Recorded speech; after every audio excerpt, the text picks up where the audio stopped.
Hey y'all, welcome back to another episode of Sisters in Crime with Shot and Toy. My name is Toy, short for Latoya.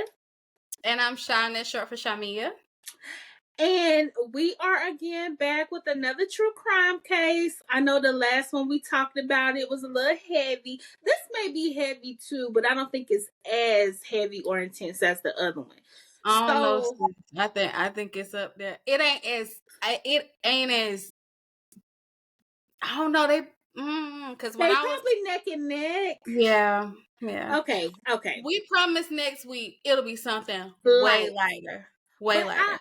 I really wanted to do this case because now, mind you, it's the first time I'm watching a movie, right? This is a movie based off this case on Netflix called Trial by Fire. Oh, before I get into that housekeeping things, please like, share, comment, subscribe. Follow us on all platforms. Sisters in Crime with Shot and Toy. That is on our TikTok. We have Instagram. Instagram make that active, and we're also on YouTube. If you have a case you would like us to review or cover, our email is sistersInCrime@gmail.com. Innocent plug. Also, trigger warning today. We are talking about child death, child unaliving. But yeah, so this case, a movie was based off of this case called Trial by Fire. And I thought the movie had just came out because I saw a lot of people talking about it on social media. So I just watched it like last week. And I was like, oh my God, like I was in tears at the end of the movie. But apparently the movie came out in 2019. Yeah, you know what? I'm with you. I watched after I watched the documentary, I watched it twice, and then I went on like TikTok and looked at the other people talking about it, and I scared myself because everybody was like, "Oh, I cried," and I'm like, I didn't cry, and that scares me because it's like, have I become so desensitized? Like that scared me because this was heavy, like Yeah. but I was just like. Well, in all fairness, so did you go straight into it watching the movie, or you looked up some facts first and then watched it? No, I went straight into the movie. Okay, because I did too, and I was fine until it got to the end, and I was like I didn't like the ending, and I afterwards I did a little dive and researched some facts and things, and I was like, well, I was left kind of perplexed because I didn't know what to believe. Because when I watched the movie, I felt hell bent that they executed an innocent man. That's what made me cry.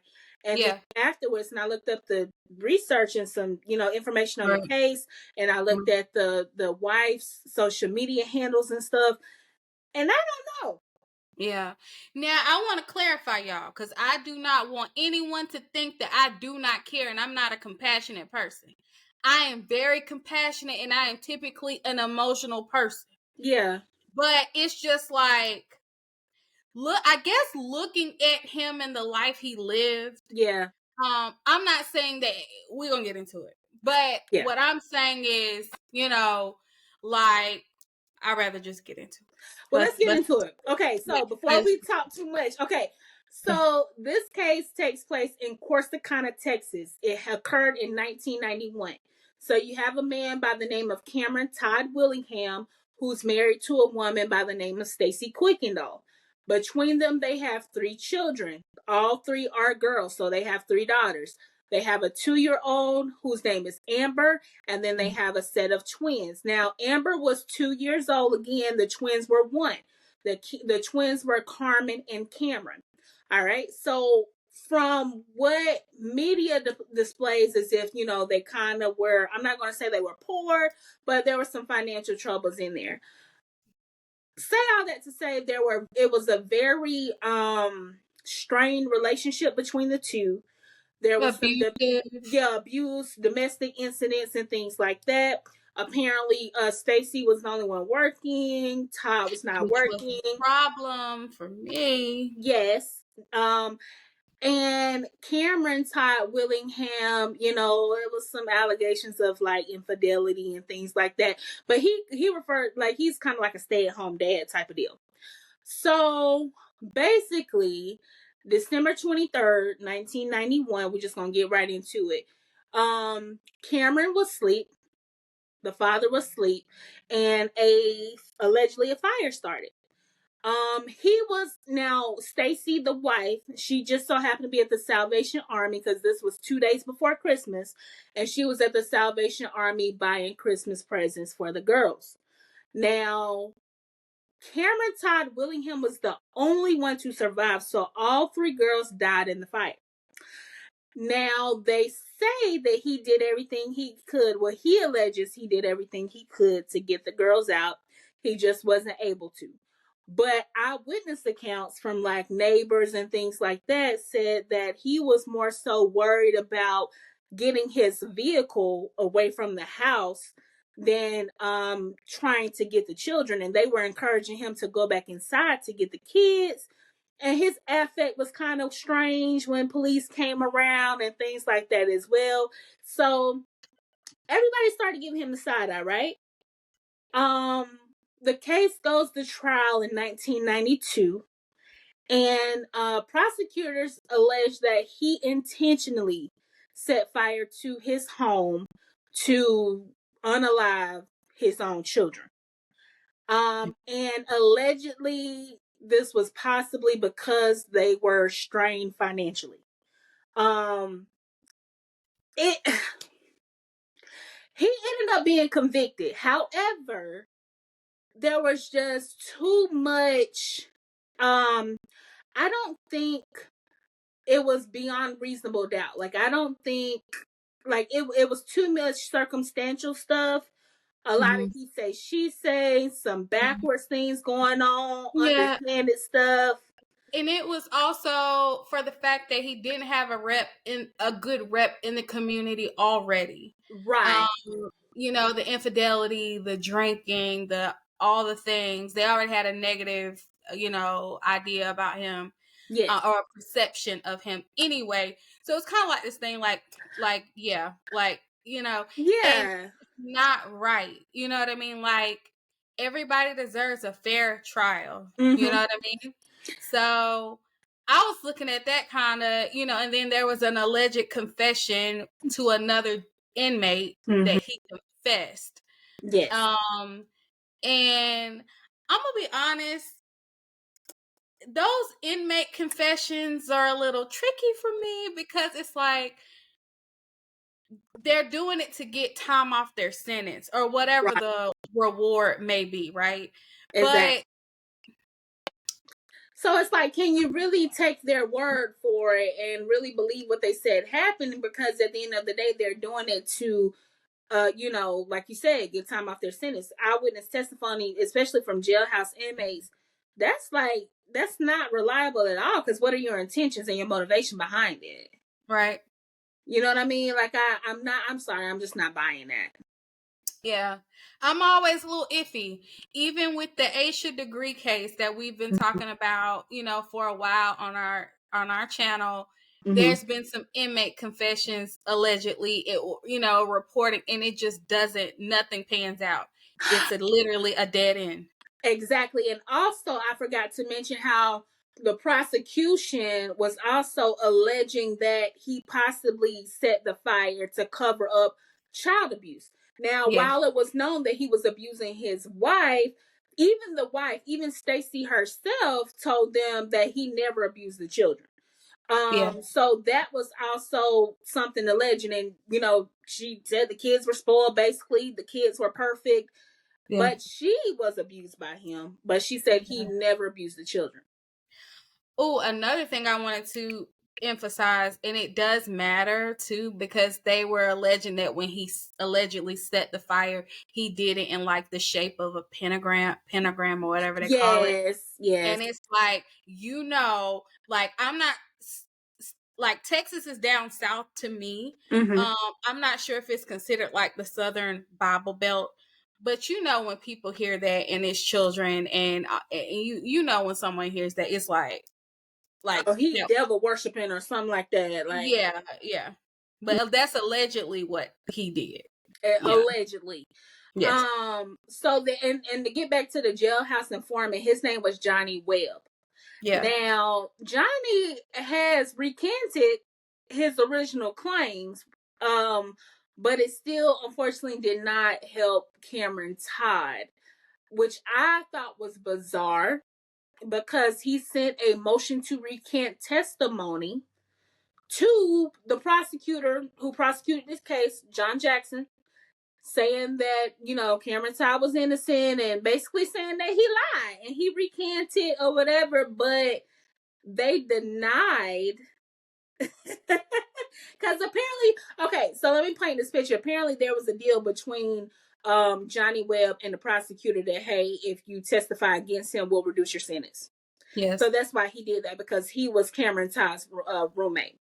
But and it's not any such thing as like with this man. Like, yes.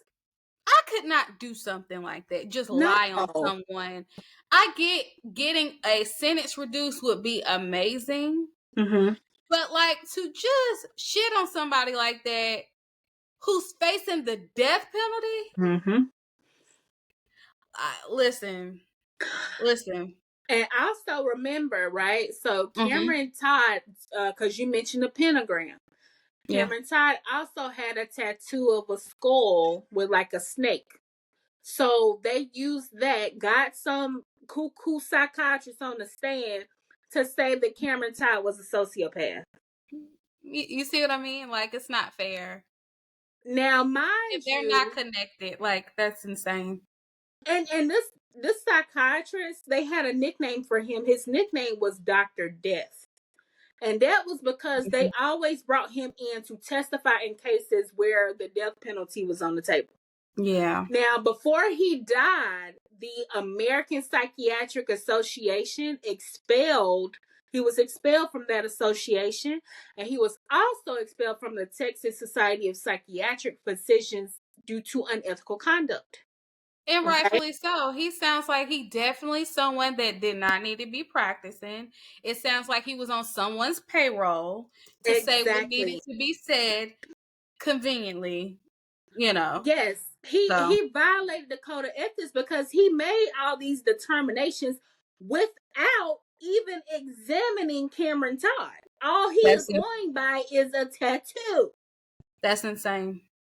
They literally said arriving at a psychiatric diagnosis without first having examined the individuals in question, and for indicating while testifying in court as an expert witness that he could predict with 100% certainty that the individuals would engage in future violent acts. That's impossible when you haven't even examined this man. You did no assessment. You did no intervention. You did nothing. You are literally going off of a tattoo and a pentagram, because there also was I think like the poster Led Zeppelin had the fallen angel. They also tried to use that and say that he was in a cult and he was this, that, and the third. Even like it's just ignorant. It's ignorant as hell. And for you to be called a psychiatrist, yeah, you should be ashamed of yourself. And listen, all your life's work is went down the drain. So like my sister said, you've been expelled and, disregarded. Like, again, I can't just do things, just lie, just to be doing it. Like, no. Now, mind you, psychiatry, a psychiatrist is a doctor, right? Yeah, of course. That field is based, you need to have things that are based off of scientific evidence. Yeah, like studies and stuff. Empirical studies, peer-reviewed studies. Yeah. Before you go, like as I was watching it, I was perplexed because I was like, well, that ain't right. You ain't even talked to the man. Well, you know what? It makes me question how he got his degree, period. Because it's like, Because, and I want to know how many, now that we talking about it, sis, I want to know how many cases he was called in to testify that resulted in a death penalty. Well, then, there's statistics, and I forgot to write down the statistics at the end of the actual movie. I don't know if you call it a movie or a show. I don't know really, but whatever. I forgot to write down the statistics, but there's a lot of cases, like cases on death row. And like you said, it makes me think about it. Like, and then the thing is, they've spent so much money keeping these people on death row, right? So it's like, will they actually take the time to go back and evaluate cases that he was on? And No, you know, they're not gonna do it because that's gonna make them look bad. And we're talking about Texas. yeah, that part. They're not gonna do it. Like that governor, he was not like it, that. Okay, we gonna keep going and we gonna get into that. Okay. Now, eyewitnesses, remember how I said eyewitnesses said that, he was acting strange. They said that he did have singed hair on his chest, his eyelids, head, yada, yada, yada. But they made this big old deal, prosecution did, that he did not have any evidence of smoke inhalation. Now, if it's a house fire and you really are trying to get your kids out, you gonna inhale some smoke, I would assume. Yeah, with the way he described how the situation happened, like how much, what he tried, what he attempted to do, and Yes. all this stuff, like he did spend like a considerable amount of time in that house when it started, allegedly trying to get them out, and with no smoke, with the intensity of that fire, because like Yes. the way it was like showed on the movie, like it was intense, and like that part did move me. I will say that part, and to hear those children screaming out of that house, like it does move you. Yes. But I didn't. It just the way they set it up in the movie, it looks suspicious. Like Yeah. Because he really, it showed, the movie had him moving the car away from the house. It also said he sat on the lawn. The movie showed him sitting down on the grass. People trying to encourage him to go get the children, and he ain't going to save the children. And I guess by the time, emergency services did get there, it was too late, and he was hysterical, so he actually had to be restrained. But it was just, not only that, they also used the fact that allegedly he went to a local bar where they were holding a fundraiser for the family. And he was making comments to people like, "Oh, money ain't a problem now." Yeah. So there's that. That's like, if you watch the movie, it made me feel like it was an innocent man on death row, right? But when you look at the facts of the case, it's like, or the details that come out about it. So I'm on the fence. I really don't know one way or another how to swing with it, because I can see both sides. I can too. And then like I looked, like you said, I did a little background, research, and I saw where he admitted to his wife that he did do it. Yeah.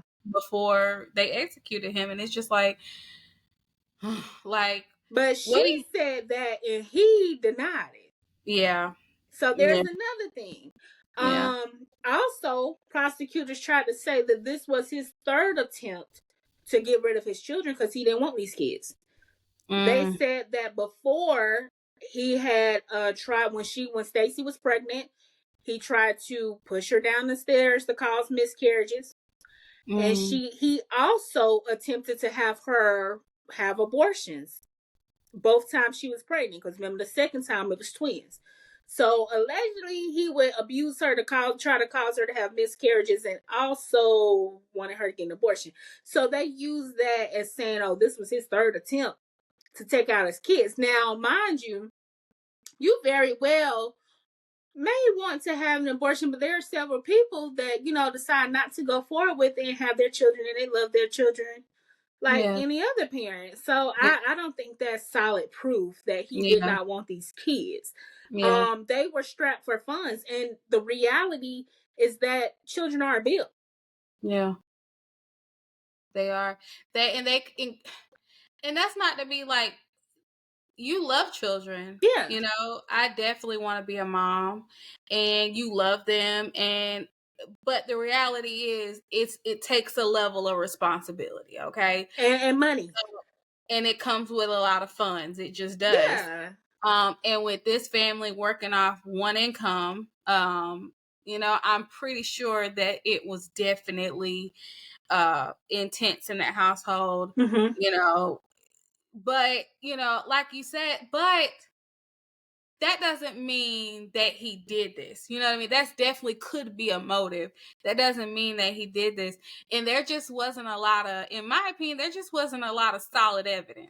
It wasn't, because even the what do you call them, the examiners, like the investigators who looked at the house and stuff, and the stuff that they testified in the original trial in 1992 regarding the fire and saying how it was self-started, even that has been debunked. Yes. So you have that being debunked. You have a witness who's recanting. You have he say she say testimony. The wife saying, "Oh, he admitted it to me," and then he saying, "No, I didn't." And da da da. And then you have a man who's known to, be drunk. He has a little history or whatever, saying just reckless shit at a bar. Right. Like, it was, to me, it's definitely not enough to warrant the death penalty. No. Life, yeah. But definitely not enough to warrant the death penalty. So, I mean, and to be honest, they, because I'm trying to be completely objective here, right? They, before it went to trial, they did offer him to enter a guilty plea in exchange for a life sentence. That would take the death penalty off the table. Cameron Todd refused because he was like, he was not going to confess to killing his daughters, and he did not do it. So he did maintain his innocence up until he was eventually executed. But the case garnered a lot of attention. Right. And they did send several appeals. He was with the Innocence Project. They tried everything they could to get him off of death row. That was the goal. I ain't gonna say necessarily get him out of jail, but to get him off death row. They entered stays of execution, so on and so forth. None of that was successful. Right. And I do follow. I get updates on it. What is it called? I think it's just what you just said. The Innocence Project. I think so. I get updates. Yep, yeah. I get updates. Because not too long ago there was a man who was facing death row, and they had, they were trying to push it to, get an appeal, but they just didn't get it in time. And I really believe it was Marcellus Williams back in October. I really feel like he was innocent, but it's just timing. You know what I mean? Like, they just didn't get the evidence on time. This was back in Missouri. So it just makes me, I just wish when we are doing true crime, we could just be in the room. Like, just be in the room. Like, especially in this situation. Like, there are some cases it's just like, it's a no-brainer. Like, it's like, yes, he did it. Lock him up, right? But then it's like situations like this.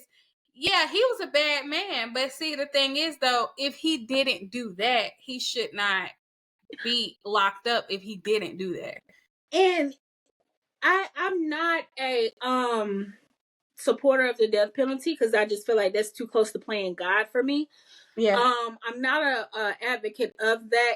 And in addition to me feeling like it's just too close to playing God, it's situations like these where you sit back and wonder, what if they really did execute an innocent man? Then what do you do about that? Because you probably could pay the family pain and suffering, but it's not going to bring that individual back. And we see time and time again how people who may live a certain lifestyle or who have a bad rep, it's easy to pin things on them, or people just don't care enough to do the due diligence. Because we've reported on cases with, prostitutes being murdered because they, people just didn't really care. And there was a serial killer running around killing prostitutes. I forgot the name of that case, but just situations like that. If you live a certain lifestyle, it's like, you know what I mean? Like, not as much resources are devoted to it. Or especially if you're a man, it's easy to say, oh, he definitely did this. He got a bad rap, da da da. But just because you have done some things in life, it doesn't mean that you would kill your children. Like, let's be honest. That is a leap from Like what? And even and what kills me is that they even acknowledged how at first Stacy was standing by him, saying he didn't do this, he didn't do that, yada yada yada. Then all of a sudden, she makes claims that he confessed to her, and I'm like, that goes against everything you said before. So, did you commit perjury? Well, I think for her, in my opinion, there was some outside influences with her, and they kind of alleged that, or they kind of showed that in the movie. Yeah. I feel like she was being kind of manipulated. There was some outside influences. But even still to this day, because I looked up her, she's on Instagram, right? Even still to this day, she's still saying spitting the same rhetoric. The same rhetoric about this man and how he was a manipulator, he was narcissistic, and this, that, and the third. Now, I will say, when they did execute Cameron Todd, I believe he just cussed her the hell out. That's what I pulled up and said. He was just cussing her the hell out because he was upset. I mean, rightfully so, but I'm not going to say he was guilty. I'm not going to say he was innocent. What I will say is it was not enough evidence to give him the death penalty. I agree. That's just that. I'm not saying he did or he didn't. I'm right. Just, like what my sister said, it just wasn't enough concrete evidence to say that this man, oh yes, he did this and he deserves to be, locked up and on the death penalty and then eventually executed. No, like I don't. Exactly. And also, in 2010, it looks like the Innocence Project, they ended up filing a lawsuit against the state of Texas seeking a judgment of official oppression. So an inquiry was held in September of 2010, but they had the DA recuse himself due to a conflict of interest. Because Baird had once affirmed Willingham's conviction while sitting as a criminal appeals judge. Right. Yet had also been recognized by an anti-death penalty group. So it's just, this case is just a mess, y'all. Like when I tell you it's some underhanded, sneaky, conniving shit going on here. I agree. Like I just, to me, it was so much that came out with these people and the experts, witnesses, and the what they call them, the people that come in to testify, like that psychiatrist. What would he be called? It's called a Oh my God, what is it called? It's on the tip of my tongue. You know what I mean? When they he wouldn't be a witness. It's called it is an expert witness. Yeah. Oh, I'm tripping. Okay, so the first word I was looking for was eyewitness. So eyewitness and expert witness. Okay. With all of this information being debunked and them coming out and saying, well, no, that couldn't happen, or no, it doesn't work like that, or no, this man did not assess him, he didn't evaluate him, nothing. Y'all still did not give him an appeal. Like, if at anything, he deserved another trial. Yeah. I'm sorry to say, whether the man did it or not, judging by this, that alone should have made him qualify. Come on, he qualified for an appeal. Yeah. So unfortunately, like we said, he was executed. He requested, he was executed by lethal injection on February the 17th, 2004, excuse me. I guess that's why the movie resurfaced, because it was around this February the 17th when I watched it. But he did request, he wanted to be buried next to his children, but they were not going to have that. So what happened was they ended up cremating him, and his parents, at his wish, they kind of had to secretly scatter his ashes on his kids' graves. Yeah. So, if at anything, the only victims I see here really are the kids. Yeah. Whether it was, I don't know. We're not going to speak as to whether it was accidental or intentional. We do not know. We are only reviewing the facts of the case. The facts remain. He should have gotten appeal to have his trial heard again with new information that came out, and with the eyewitness recanting his testimony. So I agree. I do feel for Stacy though, because she lost all 3 of her children. I'm not going to paint her out to be a monster. At the end of the day, she was a mother. And she lost her 3 children at the ages of 1 and 2. So prayers go out to her and the Quickendall family. But this was just one of those cases. It has so many twists and turns. Like, I didn't know when it was gonna stop. Yeah. When I was watching it and it got to the point where it got down to the nitty-gritty, because he ended up meeting a lady named Liz who was trying to help him.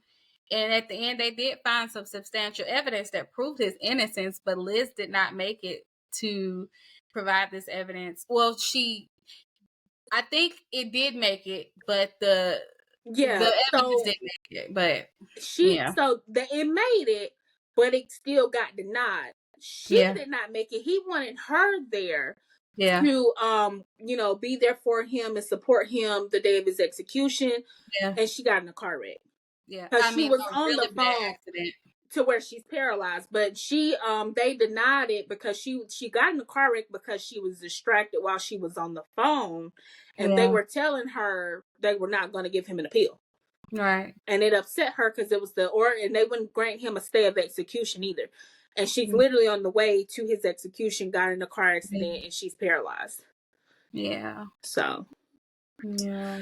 Very sad. Yeah. But definitely we encourage you to watch it. It was very good. Like I said, it has been out for years now, and I had never heard of it, never heard of the case or anything like that.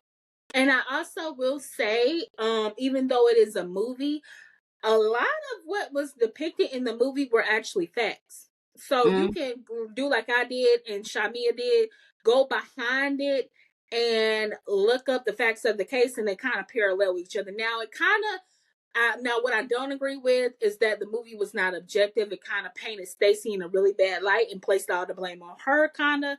And I don't know if that was the case in real life. Like, it kind of put it to where Cameron Todd Willingham was kind of seen as this, he went to prison, he's born again Christian, changed his life, he's an innocent man, let's get this man off death row. And it kind of put him on a pedestal and put Stacy down here. And that's why I was upset originally after watching the movie, because I was like, how could she do that? But when I looked up the facts, it's like, well, I can't make heads or tails of it. Yeah. But I definitely don't think he was no stain. Yeah. Me either. That's why I say, I always, nowadays, like I said, I think I'm a little desensitized. It's a lot going on in the world right now. Yeah. So when I first watched it, I was like, let me go, because it did bother me. But I said, let me go do some research and see, what's going on here. So when I did, I was like, wow, this is really intense. Like, and maybe I'm desensitized as well, because I started out this podcast by saying it's a little lighter. Yeah. And it's 3 kids involved. Like, really? I'm not, I just laughed, and it's not a laughing matter. And I'm not laughing at the case, I promise, but I'm laughing at her. But, like, it's just like, what's going on in the world, the fact that we even have to have conversations like this, you know what I mean? Like, it's insane. It's crazy. But and it's crazy because you get used to it to the point where it's almost expected. Yeah. But my heart goes out to the babies always. Yes, absolutely. If anybody was innocent, it was Amber, Carmen, and Cameron. Yeah. So bless the children. There we go. Yeah. You have any final thoughts, sis? I don't, y'all. Please let us know. I know the death penalty is very controversial. I grew up in a Christian household, so I'm with my sister. It's kind of like straddling the lines of playing God. But then you have these cases where, like this man, if he did it, I wouldn't be mad at it. You know what I mean? Yeah. And like cases like Pee Wee Gaskins. Like, I wouldn't be despicable people, but yeah. I'm just one for, it doesn't make me feel a type of way for people like that. But in a general consensus, I just feel like, who are we to say who should die and who should die live. and who should Yeah. live. Like, and actually take part, like do it. Like, yeah, the actual action. Like, yeah. they have the firing squad, and then, and as a matter of fact, I didn't even know. I knew about lethal injection. That was the most, but I think during COVID they couldn't even get the medicine for that, so they have kind of like put that to the back, and now it's more. They have someone being executed in South Carolina very soon By with firing firing squad. squad. And I was like, that is It's crazy. barbaric. And the way it works is they literally have the person stand there, and they have like a certain amount of people, 4 or 5 people. None of the officers there know who has the live round. They all shoot. One kills the person. That's it. Now imagine, like, I mean, I like, ever since they implemented that back in South Carolina during COVID time, I've been upset about it, because that's crazy as hell. Yeah, that's crazy as hell. But yeah, that's how that works. And somebody, I forgot the guy's name, but he is coming up for execution by firing squad. Mm-hmm. That's the world we live in 2025. Sad, but it's true, you know. So let us know what you think, y'all. You know, y'all are very good about leaving comments and, you know, sharing your opinions. Most of y'all are very respectful, and we really do appreciate that. Also, you can leave, y'all. I'm gonna work on the Instagram, y'all. It's just, y'all, these clips, our streaming service that we use has just not been our friend lately. So we we are working on that. Yes. But yes, please let us know what you think about everything. The case, if you've heard of this case before, if you're from that area, what I love to see people who are from that area who have a little more details than we do.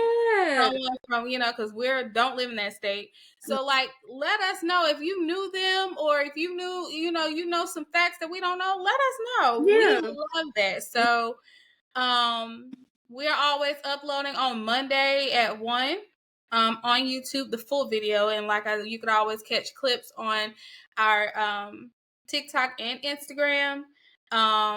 Sisters in Crime with SistasinCrimewithShiandToy on all platforms. Our email is always listed at the bottom of our YouTube, so you can send us ideas. People also send us ideas in our DMs as well, so that's also fine as well. Yes. All right. And we will be back next week with another one. Bye, y'all. Have a good week. Stay safe, and we love y'all. Bye. Bye.